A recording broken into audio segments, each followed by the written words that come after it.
Hi friends, ഇന്നത്തെ recipe വളരെ സിമ്പിളായിട്ട് തയ്യാറാക്കാൻ പറ്റുന്ന റെസിപ്പിയാണ്. വീഡിയോയിലേക്ക് പോകുന്നതിന് മുമ്പ് ആദ്യമായിട്ടാണ് ഈ ചാനൽ നിങ്ങൾ കാണുന്നതെങ്കിൽ മറക്കാതെ ഈ ചാനൽ സബ്സ്ക്രൈബ് ചെയ്യുക ആൻഡ് ബെൽ ഐക്കണും പ്രസ് ചെയ്യുക. തൈര് സാദമാണ് നമ്മളിവിടെ തയ്യാറാക്കാൻ പോകുന്നത്. അതിനായി അത്യാവശ്യം വലിയ സൈസുള്ള കുക്കർ തന്നെ എടുക്കുക. കുക്കറിലേക്ക് കഴുകി വൃത്തിയാക്കിയ പച്ചരി ചേർത്ത് കൊടുക്കാം. ഞാനിവിടെ 1 ഗ്ലാസ് പച്ചരിയാണ് എടുത്തിരിക്കുന്നത്. പച്ചരി തന്നെ എടുക്കാനായിട്ട് ശ്രദ്ധിക്കണം. പച്ചരി കൊണ്ട് ഈ തൈര് സാദം ഉണ്ടാക്കുമ്പോഴാണ് ആ റെസിപ്പിക്ക് കൂടുതലും ടേസ്റ്റ് കിട്ടുന്നത്.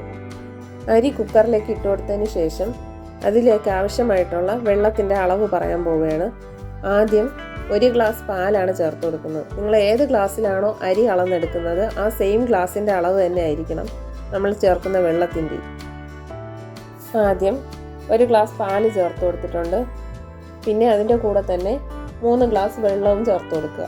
ഇതെല്ലാം മറക്കരുത്, സെയിം അരി അളന്ന ആ സെയിം ഗ്ലാസ്സിൽ തന്നെ ആയിരിക്കണം.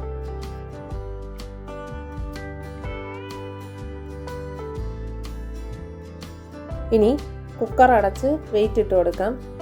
മീഡിയം ഫ്ലെയിമിൽ വേണം വെച്ച് കൊടുക്കാനായിട്ട്. 5 വിസിൽ വരെ വെയിറ്റ് ചെയ്യാം.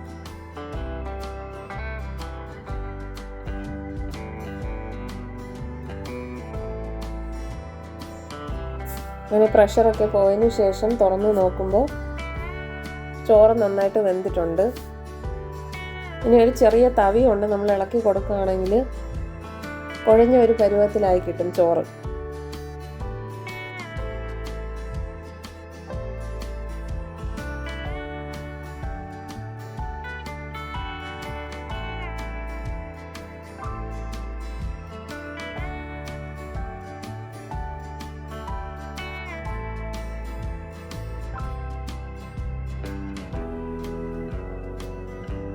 റെഡിയാക്കി എടുത്ത ചോറിൽ ഒട്ടും വെള്ളത്തിൻ്റെ അംശം ഇല്ല എന്നുണ്ടെങ്കിൽ ചെറിയ രീതിയിൽ കുറച്ച് വെള്ളം ചേർത്ത് കൊടുക്കാം കേട്ടോ. മിക്സ് ചെയ്യുമ്പോഴേക്കും ചോറ് വെന്ത് വന്നപ്പോഴേക്കും വെള്ളത്തിൻ്റെ അംശം ഇല്ലാത്ത പോലെ തോന്നി. ഞാൻ അതുകൊണ്ട് കുറച്ച് വെള്ളം ചേർത്ത് കൊടുക്കുകയാണ് മിക്സ് ചെയ്യുന്നതിനായിട്ട്.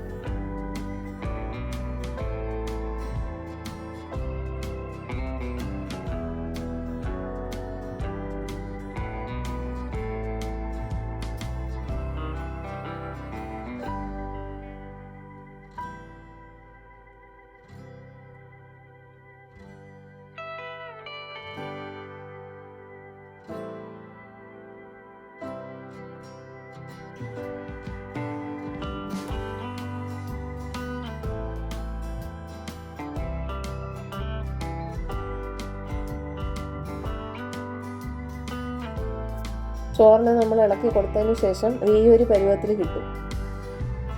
ആദ്യമായിട്ട് പാകത്തിനുള്ള ഉപ്പ് ചേർത്ത് കൊടുക്കാം. 1/4 ടീസ്പൂൺ കായപ്പൊടി ചേർത്ത് കൊടുക്കാം. പൊടിയായിട്ട് അരിഞ്ഞു വെച്ചിരിക്കുന്ന ഇഞ്ചി ചേർത്ത് കൊടുക്കാം.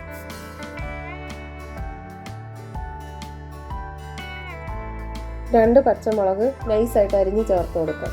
നല്ല എരിവുള്ള പച്ചമുളകാണെങ്കിൽ 1 തന്നെ മതിയാവും. ഞാനിവിടെ 2 എണ്ണം ചേർത്ത് കൊടുത്തിട്ടുണ്ട്. ഇനി കുറച്ച് മല്ലിയിലയും കൂടെ ചേർത്ത് കൊടുക്കാം.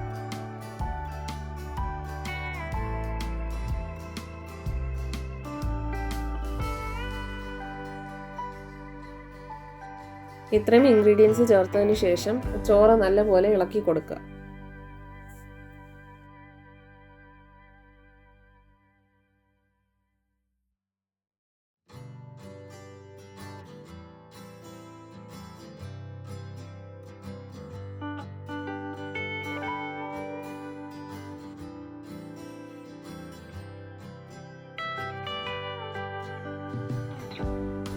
ഇനി വേറൊരു പാത്രം സ്റ്റൗവിലേക്ക് വെച്ച് കൊടുക്കുക.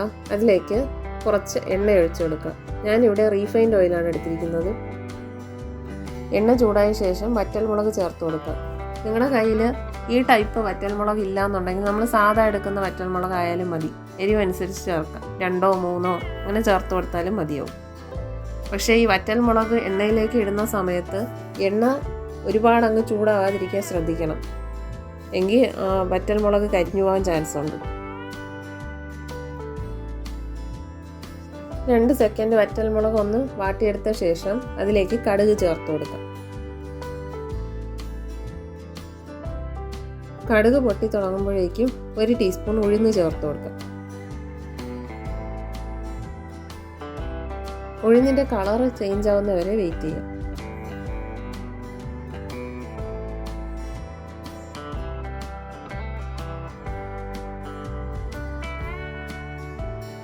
ഞാൻ എണ്ണയിലേക്ക് കറിവേപ്പില ചേർത്ത് കൊടുക്കുന്നില്ല. ഞാൻ ആദ്യമേ തന്നെ മല്ലിയിലയുടെ കൂടെ കുറച്ച് കറിവേപ്പില ചേർത്തായിരുന്നു, അത് പറയാൻ വിട്ടുപോയി. നിങ്ങൾക്ക് വേണമെങ്കിൽ ഈ സമയത്ത് കറിവേപ്പില ആഡ് ചെയ്യാവുന്നതാണ്. കടുക് വറുത്തത് ചോറിലേക്ക് ചേർത്ത് കൊടുക്കാം. ഇത് നന്നായിട്ട് മിക്സ് ചെയ്ത് കൊടുക്കാം.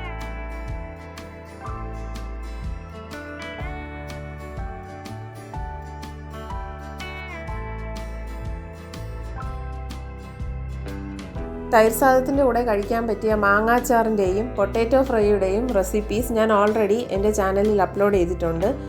അതിൻ്റെ ലിങ്ക് ഞാൻ ഡിസ്ക്രിപ്ഷൻ ബോക്സിലേക്ക് കൊടുത്തേക്കാം. ആവശ്യമുള്ളവർ ചെക്ക് ചെയ്ത് നോക്കുക.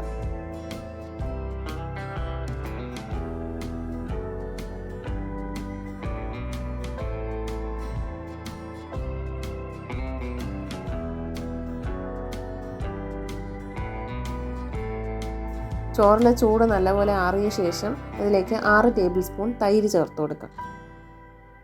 ഈ സമയത്തും ചോറ് ഇച്ചിരി കട്ടിയായിട്ട് തോന്നുകയാണെങ്കിൽ കുറച്ച് വെള്ളം ഒഴിക്കാം കേട്ടോ, കുഴപ്പമൊന്നുമില്ല. വെള്ളം ഒഴിച്ചിട്ട് മിക്സ് ചെയ്യുമ്പോൾ കുറച്ചുകൂടെ നല്ല കൺസിസ്റ്റൻസി ആയിട്ട് കിട്ടും. നല്ല തിരക്ക് പിടിച്ച സമയങ്ങളിലൊക്കെ പെട്ടെന്ന് ഉണ്ടാക്കാവുന്ന ഒരു ലഞ്ച് റെസിപ്പിയാണ്. നിങ്ങളെല്ലാവരും ഇതൊന്ന് ട്രൈ ചെയ്ത് നോക്കുക. എന്നും ചോറും കറിയും ഒക്കെ കഴിച്ച് മടുത്തിരിക്കുമ്പോൾ ഇടയ്ക്ക് ഒരു ദിവസം നമുക്ക് തൈര് സാദം ഇതുപോലെയൊക്കെ ഉണ്ടാക്കി കഴിക്കാവുന്നതാണ്, ഒരു ചേഞ്ചിന് വേണ്ടിയിട്ട്. ഇതിൻ്റെ കൂടെ വേറൊരു കോമ്പിനേഷനായിട്ട് പറയാവുന്നത് മാങ്ങാച്ചാറാണ്. മാങ്ങാച്ചാർ ഇതിൻ്റെ കൂടെ കഴിക്കാനായിട്ട് പൊളിയാണ് കേട്ടോ.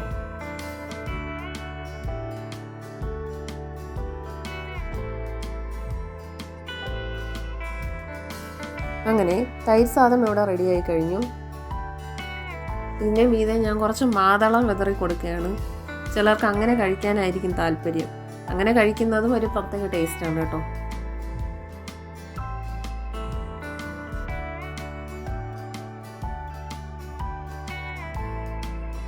മാതളത്തിൻ്റെ കൂടെ തന്നെ ഞാൻ കുറച്ച് ക്യാരറ്റ് ഗ്രേറ്റ് ചെയ്ത് ഇട്ടിട്ടുണ്ട്.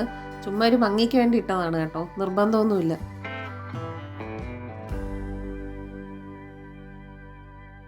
നിങ്ങളെല്ലാവർക്കും ഈ വീഡിയോ ഇഷ്ടമായെന്ന് കരുതുന്നു. നിങ്ങളെല്ലാവരും ഇത് വീട്ടിൽ ട്രൈ ചെയ്ത് നോക്കുക. നിങ്ങളുടെ അഭിപ്രായങ്ങൾ കമൻറ്റ് ബോക്സിലൂടെ അറിയിക്കുക.